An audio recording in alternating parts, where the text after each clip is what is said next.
In the near future, humans travel far beyond Earth in search of new worlds and new resources. Among the stars, they discover a green and peaceful planet called Verdantia. It looks silent, empty, waiting to be explored. But when scientists send machines to dig its surface, strange signals begin to appear.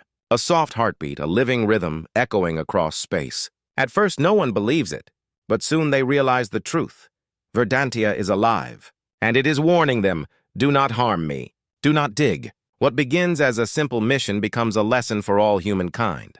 A story of power, greed, and awakening.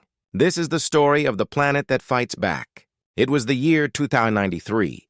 The world had grown fast, and people now sent ships beyond Jupiter. In a tall glass building called the Global Space Watch Center, computers watched the sky day and night. A young analyst named Aisha Khan sat before a wall of screens. She was quiet and smart, always looking for strange signals from space. Most nights were calm, but tonight was different. A pattern flashed on her monitor that looked almost like a heartbeat. It was soft but steady, thump, thump, thump. The signal came from far away, beyond Mars, from a green planet scientists called Verdantia. No one lived there, or so they believed. Aisha leaned closer. The sound grew stronger every 6 minutes, as if it were breathing. She saved the data and called her supervisor. Dr. Lena Patel, a senior scientist, arrived quickly. She was serious, focused, and not easy to impress. Aisha replayed the strange heartbeat. Dr. Lena watched the waves on the screen and frowned. It looks organic, she said. But planets do not have hearts. Aisha hesitated. What if the planet itself is alive, not like an animal, but in a different way? Dr. Lena didn't answer right away. She quietly forwarded the data to Mission Control and said, "Don't use the word alive yet. We need proof. But good work, Aisha." Far from the city, in a quiet valley, a boy named Sammy was walking near the river with his dog Pilu. He loved nature more than anything. The sky above him was calm, but suddenly the air changed. The wind carried a deep humming sound, and the water began to move in a strange rhythm. Thump, thump. Sammy bent down to touch it. The river was warmer than before. When he looked up, the clouds twisted into a spiral and then returned to normal.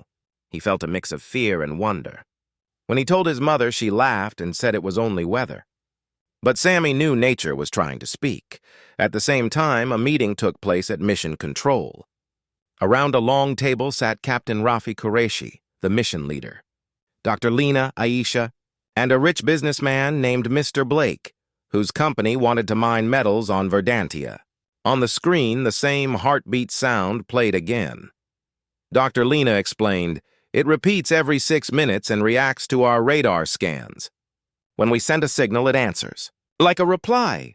Captain Rafi raised an eyebrow. "Like a warning?" Dr. Lena nodded. Mr. Blake laughed. "Planets don't send warnings.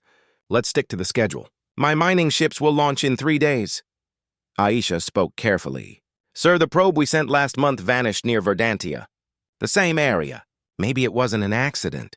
But Blake ignored her. He only cared about money and time. The meeting ended with a compromise. Captain Rafi would lead a small scout mission to Verdantia, while Blake's fleet would wait for confirmation. That evening, in the spacecraft hangar, engineers worked on a ship named Nusrat 3. Sparks flew as machines tested engines. Aisha walked under the giant ship and met Captain Rafi. "First time off-world?" he asked. Aisha smiled nervously. "Yes, I usually work with data, not rockets." He smiled back. "Numbers save lives. We need you." Dr. Lena arrived and handed Aisha a small black box. "This is a bioresonance sensor," she said. "It listens for life forms that are not like ours. If the planet has a heartbeat, this will find it." Aisha nodded. Dr. Lena lowered her voice. "Be careful. Verdantia might not want us there."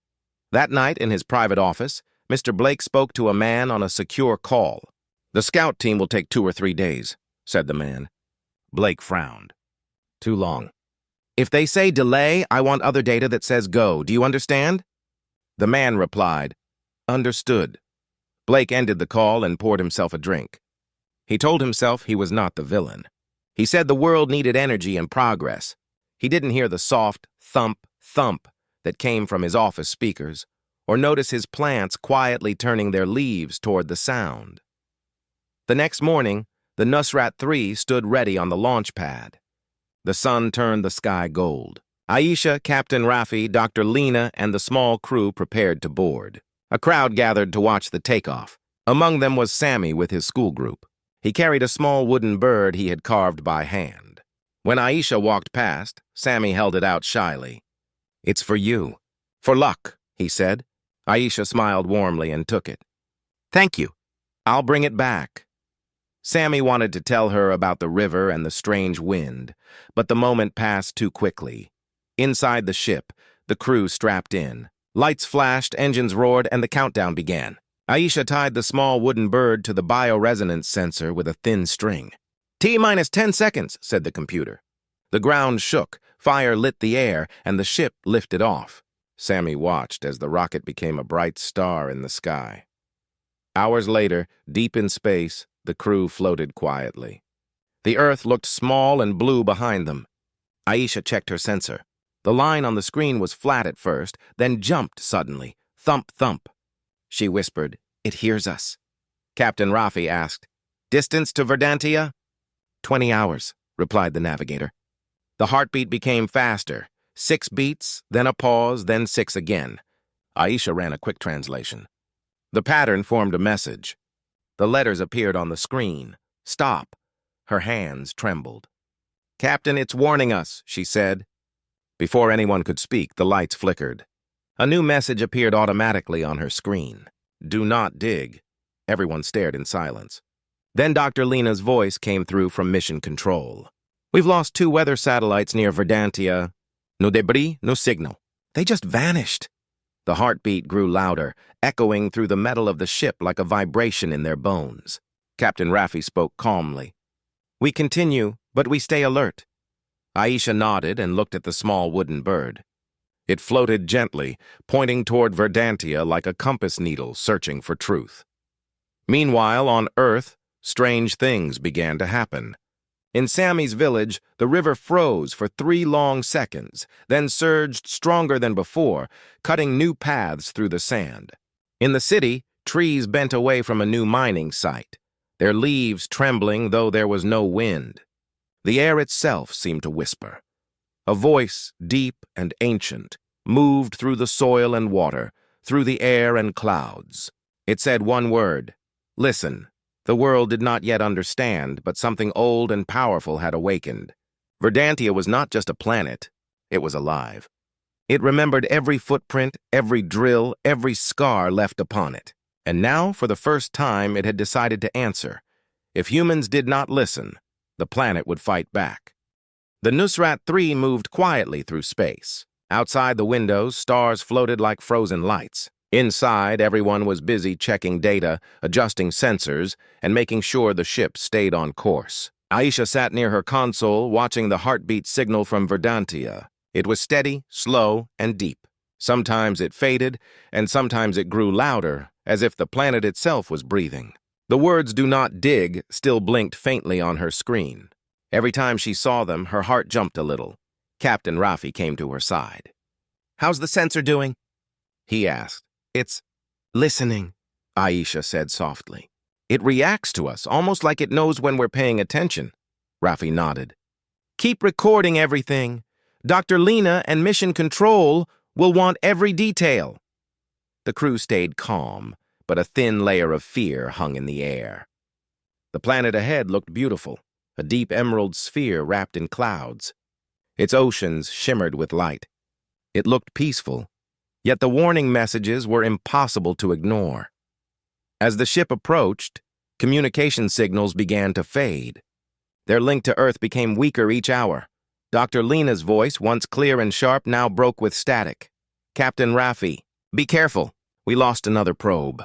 "Sensors, magnetic storm?" Then silence. No sound, no response. The crew stared at one another. Rafi gave a slow nod. "We continue on manual mode. Aisha, keep an eye on that signal. I don't trust this silence." A few hours later, the Nusrat 3 entered Verdantia's atmosphere. The ship shook violently. Clouds glowed green, and lightning flashed sideways. Static electricity danced over the metal surface of the ship. Aisha gripped her seat. The bioresonance sensor beeped faster and faster. It was as if the planet was screaming. Then, suddenly, everything went calm. The shaking stopped. The noise disappeared. The ship floated in a soft green sky. Below them stretched vast forests, endless oceans, and rivers like silver threads. There were no cities, no smoke, no machines. It was the most alive place they had ever seen. Captain Rafi ordered a landing in a large open valley near a lake. The engines whispered as the ship touched down gently. For a moment, no one spoke. The silence outside felt heavy. Not empty, but watching. Aisha looked out the window and gasped. The plants near the lake were moving. Not in the wind, but as if they were turning toward the ship, curious and cautious. The ground seemed to breathe, rising and falling in slow waves. Rafi stood. "Suits on. We'll step out carefully." Outside, the air was warm and rich. It smelled like rain and earth after a storm. The sky had a greenish glow. Aisha looked around in awe. Every leaf shimmered with strange patterns, like veins of light. Small round flowers opened as she walked past, and tiny droplets of mist floated up around her boots. Captain Rafi checked his scanner.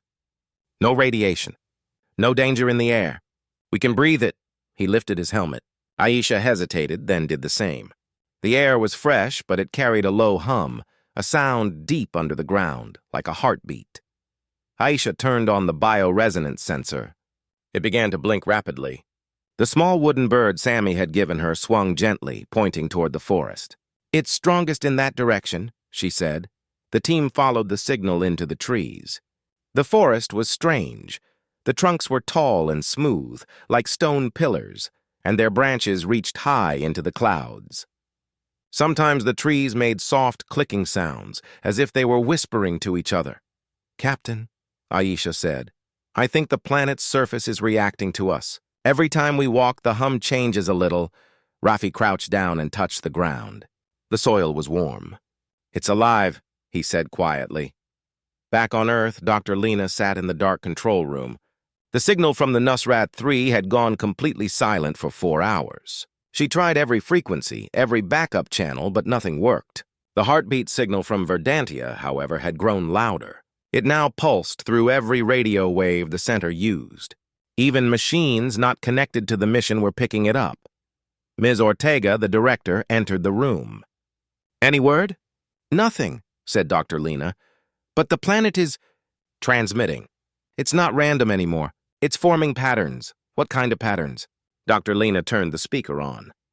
The sound filled the room. Thump, thump, pause, thump, thump. Then a voice, faint but clear, spoke through the noise. "Leave!" Everyone froze. The voice was not human, but it was calm and deep, like thunder wrapped in words. On Verdantia, the team had reached the lake. The water was so clear that they could see glowing roots deep below the surface. The light from them spread like veins of fire through the ground. Aisha scanned them. "These roots aren't normal plants," she said. "They're made of organic material and minerals. They connect to everything, the soil, the trees, even the air." Rafi looked uneasy. "Like a nervous system?" "Yes," Aisha whispered. "Verdantia has a brain. The planet is alive? Really alive?" Just then, the biosensor beeped wildly. A new sound filled the air, a deep tone that made their suits vibrate. The ground began to move under their feet. The roots under the lake pulsed with bright green light. "Back to the ship!" Rafi shouted. The crew ran through the trees as the earth shifted and cracked. Giant vines rose from the soil like snakes, curling and twisting. Aisha stumbled, and one vine brushed against her arm. It didn't attack. It simply touched her and then retreated, as if curious. She felt a sudden warmth, and for a second she heard a voice in her head. "Why are you here?" Aisha gasped and stumbled back. The vines slowed, the ground calmed, and the hum faded again. She looked at Captain Rafi. "It spoke to me." Rafi frowned. "What did it say?" "It asked why we're here."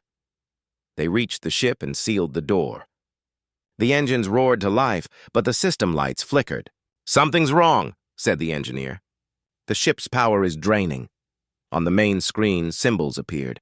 the same green spirals from the first signal. They spun slowly and then formed words. Take nothing. Leave.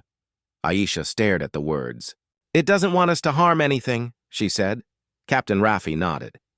We'll lift off, gather what data we can, and return. That's an order. But before they could rise, the ground itself began to glow. Energy surged around the ship. A soft green light wrapped it like fog. The engines powered down completely. The crew tried to restart them, but nothing worked. The planet had taken control. Aisha placed her hand on the sensor. It's not attacking us, she whispered. It's warning us again. It knows what humans plan to do. To mine, to dig, to destroy. It's trying to protect itself. Raffi sighed. And maybe it's right. Outside, the vines and trees slowly moved back, creating a clear circle around the ship. The light faded. The hum quieted. Verdantia had given them a choice, to leave peacefully or stay and face its power. Aisha looked out the window one last time. The forest shimmered like a living ocean. She thought of Sammy, the boy who had given her the wooden bird. He loved the earth the way this planet loved itself. She realized that Verdantia was showing them a mirror of what their own planet might do one day if pushed too far. The wooden bird hung beside her screen, glowing faintly in the green light. The ship remained still, caught between silence and warning. Far away on Earth, the heartbeat from Verdantia echoed louder than ever through every device, every signal, every speaker. People across cities and villages stopped what they were doing. Radios buzzed, phones hummed, rivers shimmered for a moment. The planet's message had crossed the stars. Do not take what is not yours. And as the sky above Verdantia began to darken with strange lights, Aisha whispered, I think it's getting ready to fight back.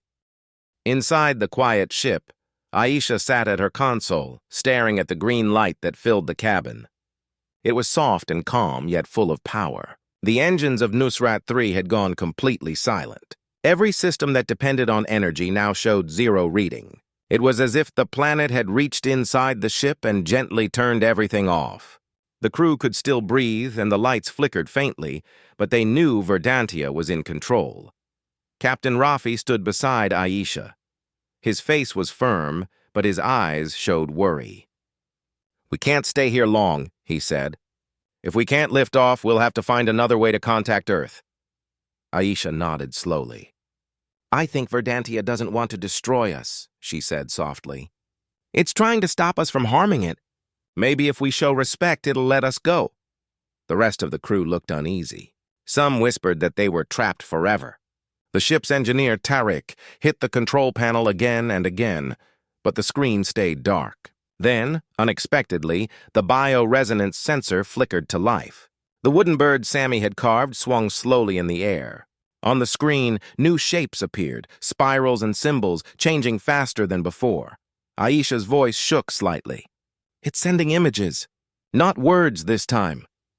The patterns formed a shape that looked like a tree, then a wave, then a mountain that cracked open. Finally, the symbols turned into something that looked like human cities breaking apart. Aisha felt a chill. It's showing us what happens when we take too much. Raffi leaned closer. Can you send it a message back? I can try, Aisha said. She touched the panel and typed a simple line. We understand. We will leave. The symbols stopped moving. For a few seconds, nothing happened. Then the green light inside the ship slowly faded away. Power lights came back on one by one. The engines hummed again. It worked, said Tariq in disbelief. It let us go. Captain Raffi smiled slightly. Verdantia is giving us a chance. We're leaving. Aisha, record everything we saw. The world needs to know. As the ship rose through Verdantia's sky, the forest below shimmered like waves. The trees seemed to watch them leave. A single bright flash ran across the planet's surface, as if it was saying goodbye, or warning them not to return. Once they reached orbit, communication with Earth came back suddenly. Static turned into voices. Dr. Lena's voice cracked through the speaker. Nusrat 3! We have your signal. Are you safe? Captain Raffi exhaled deeply. We're alive. Verdantia is alive too. There was a long silence on the other end before Dr. Lena spoke again. We know, The signal reached Earth. It's everywhere now. You need to see this.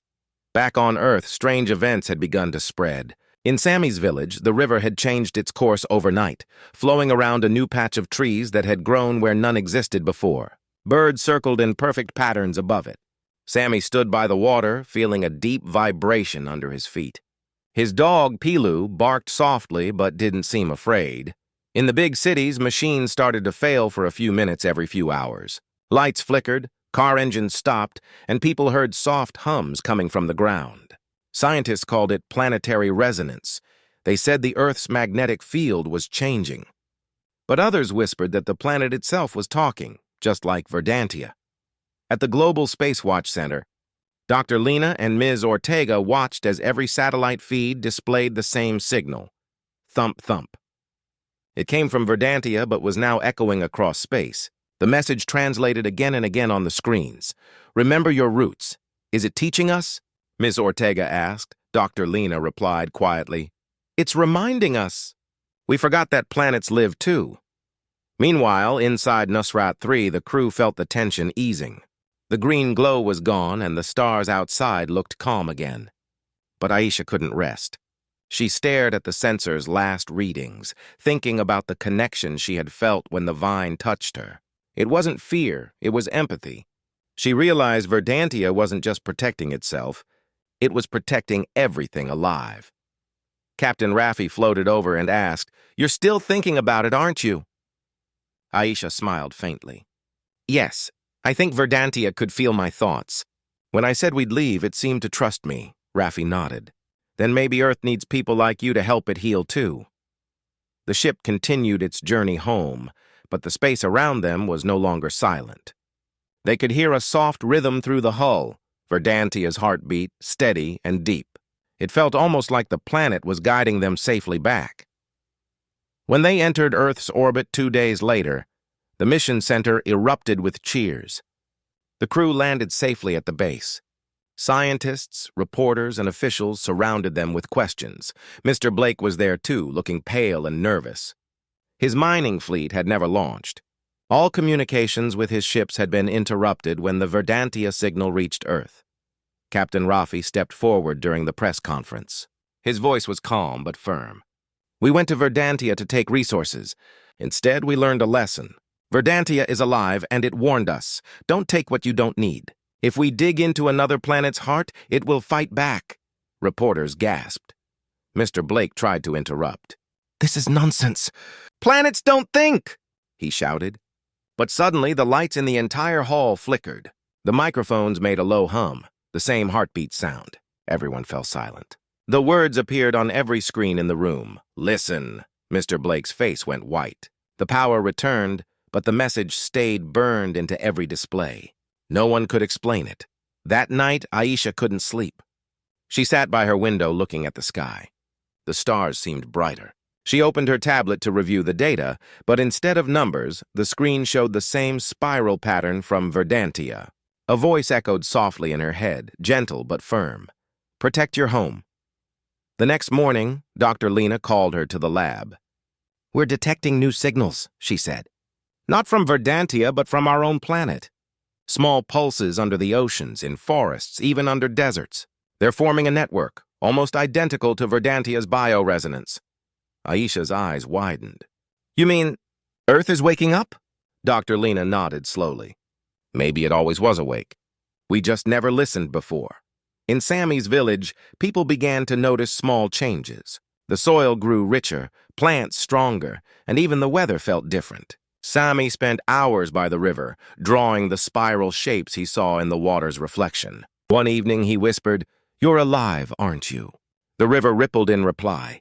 He smiled. Across the world, humans started paying attention. Some scientists believed Verdantia had sent an energy wave that triggered Earth's natural systems to defend themselves. Others thought it was only coincidence. But farmers, children, and people close to nature knew better. They said the planet had heard Verdantia's call. Weeks later, at the Global Space Watch Center, Aisha watched new data scroll across her monitor. The same message, repeated again and again, carried through both Verdantia's and Earth's signals. "Life is balance." She smiled softly and looked out the window. It's teaching us, she said. If we listen this time, maybe both our worlds will survive. Dr. Lena joined her and placed a hand on her shoulder. You did well, Aisha. Verdantia trusted you. Now Earth must trust us. Aisha took the small wooden bird from her desk. It had survived everything. She placed it beside the sensor where it gently rocked back and forth. Outside, thunder rolled softly in the sky, not angry, but alive. The story was far from over. Verdantia had spoken, and Earth had answered. Somewhere deep under the ground, a new rhythm began, quiet but growing stronger each day. The planet was no longer silent. It had started to fight back, not with war, but with awakening. Days passed after the Nusrat 3 crew returned to Earth. The world was not the same anymore. People everywhere could hear a faint hum in the ground, sometimes near rivers, sometimes under tall buildings. The scientists said it was only seismic waves, but deep inside, everyone knew it was something else. It was Earth's voice. Aisha worked with Dr. Lena day and night. They compared Verdantia's signal to the new patterns coming from Earth. The results were clear. The frequencies matched perfectly. Earth was now speaking in the same language as Verdantia. It's like they're connected, Aisha whispered. One living world helping another. Meanwhile, Mr. Blake tried to restart his mining projects, ignoring the warnings. But every time his workers began drilling, strange things happened. Machines stopped. Ground cracked open. In one area, vines grew overnight and covered the entire site. He finally gave up, realizing that no human force could fight the planet's will. In Sami's village, the river glowed at night with soft green light. Fish returned in huge numbers, and trees grew twice as fast. Sami sat by the water with his dog Pilu and whispered, "Thank you." He didn't know if the planet could hear him, but the ripples in the water looked like an answer. At the Global Space Watch Center, Dr. Lena gave a public statement. Verdantia showed us what happens when we forget balance, she said. Earth has listened. Now we must change how we live. Her words spread everywhere. People began planting trees using less power and protecting rivers. For the first time in many years, the world started to slow down and breathe again. One evening, Aisha stood outside under a calm sky. She looked up and saw Verdantia shining like a green star. The wind was warm and peaceful. She took out the small wooden bird Sami had given her and held it up. You were right, she said softly to the night. The planet is alive, and it forgives us when we listen.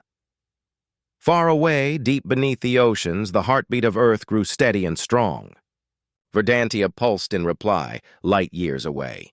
Two living worlds, one teaching, the other healing, now shared the same rhythm, and for the first time in human history, the universe felt truly awake.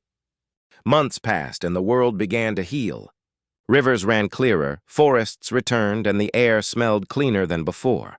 People noticed that plants grew faster and stronger, almost as if Earth was helping them. But not everyone was happy.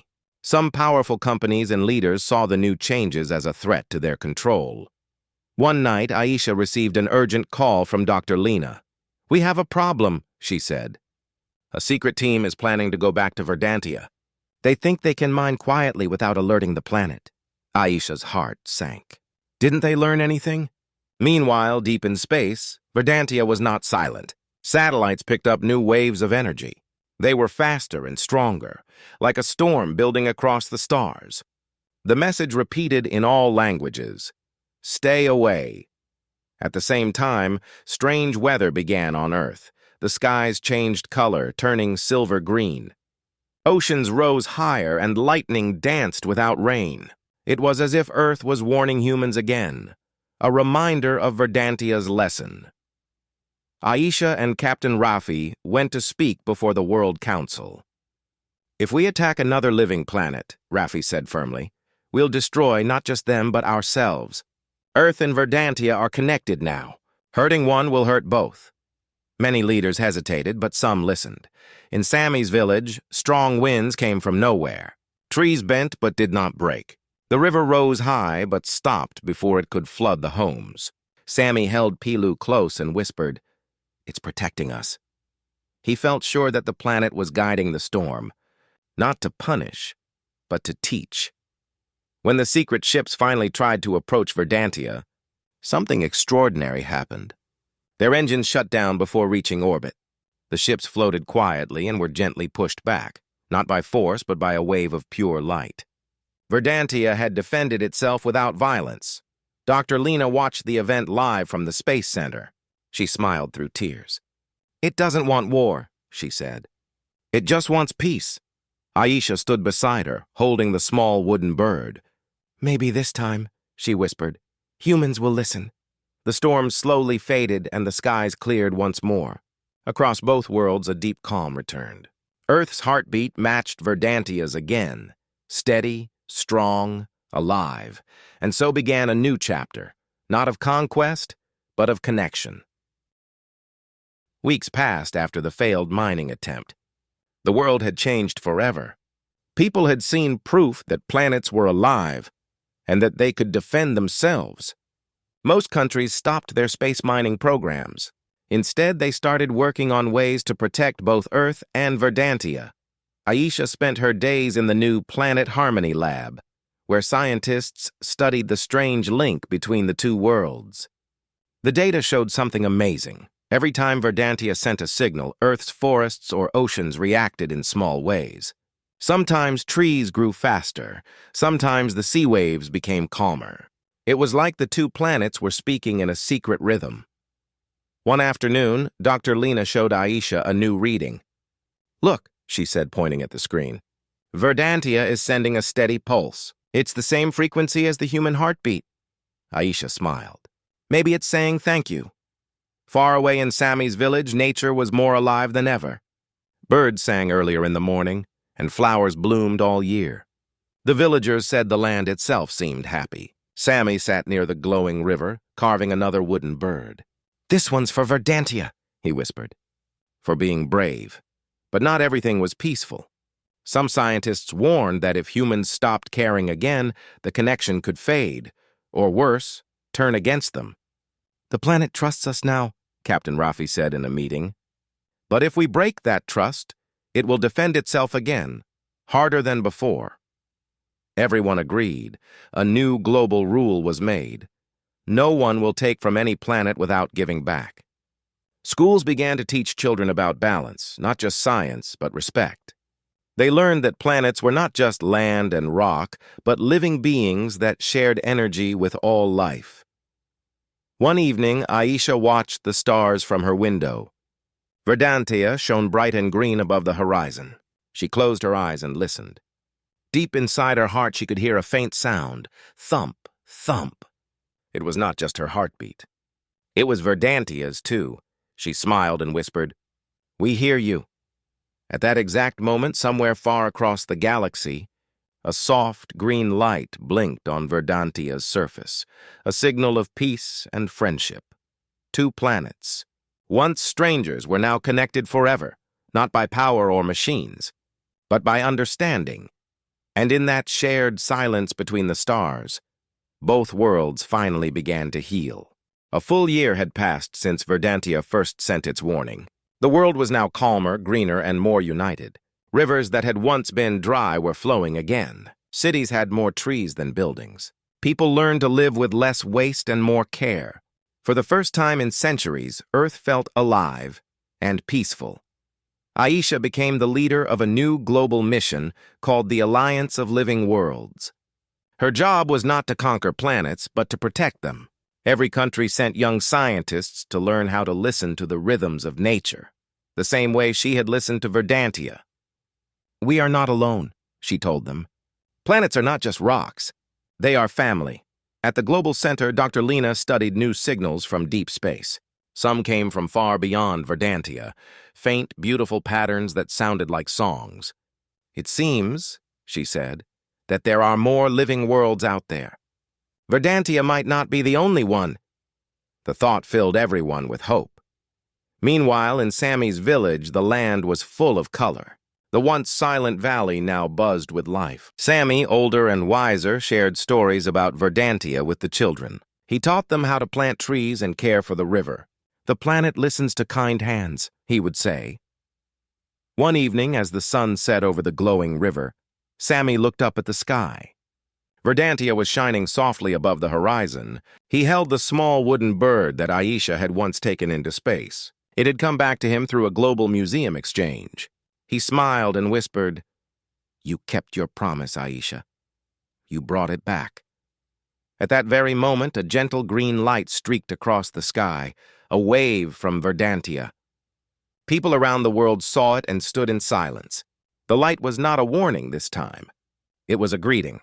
Captain Rafi, standing on a ship at sea, looked up and said quietly, "It's saying hello." Aisha, watching from her window, nodded. "No," she said softly. "It's saying thank you." For a few minutes, the Earth and Verdantia glowed together, two living hearts beating as one. The message that spread through every signal and every breeze was simple: protect life. Respect balance. Remember you are part of the whole. The universe had finally spoken, and this time, humanity listened. And so ended the story of the planet that fights back. Not with war or fear, but with peace, understanding, and a promise that would echo through the stars forever. Verdantia's message changed everything. Humans learned that planets are not just rocks or resources. They are living worlds, breathing and feeling in their own way. Earth began to heal. Rivers flowed again, trees returned, and people finally understood the meaning of balance. Two planets, Earth and Verdantia, now share one heartbeat, one promise: to protect life and respect nature. Because when we listen to the world around us, it listens back. This is not the end, and it is a new beginning.